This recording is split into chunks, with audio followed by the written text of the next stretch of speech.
As the temperatures begin to warm up, health experts want to remind you how dangerous it can be if you're not careful outside. Heat's considered one of the leading weather-related killers in the U.S., resulting in hundreds of deaths every year. So joining me this morning with a few tips on how to stay safe out there in the heat this summer is Dr. Ryan McCorkle. He is the emergency medicine physician at St. David's. We appreciate you being here this morning. Thank you for having me. Dr. McCorkle, we just want to start out talking about how people can stay safe in the heat this summer because it gets hot here.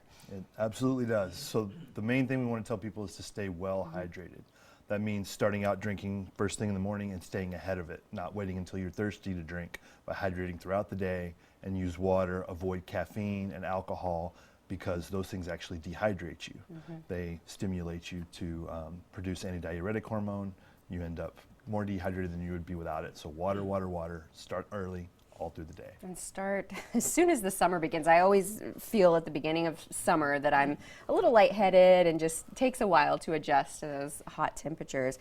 And one group that wants to stay particularly safe is older people, right? How can elderly stay safe in the heat?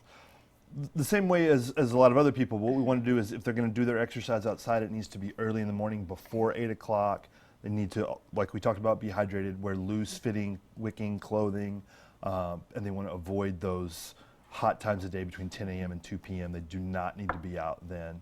The elderly and young children both don't regulate as well, and so they become dehydrated and overheated much quicker than the rest of the population. What can parents do to protect their children? Same thing, we don't want them out in those peak heat hours. We want them real well hydrated. They can get dehydrated much quicker. They don't show the same signs as adults, and it can happen pretty quickly. So we like them to avoid those hot times of day and make sure that they're drinking. Great. Thank you so much, Dr. McCorkle, for being here with us this morning. Absolutely. We appreciate it. And here at KXAN, we're committed to helping you learn more about your health, along with our partner, the American Heart Association. So for resources and easy tips to live healthier, you can head to KXAN.com and click on Simple Health.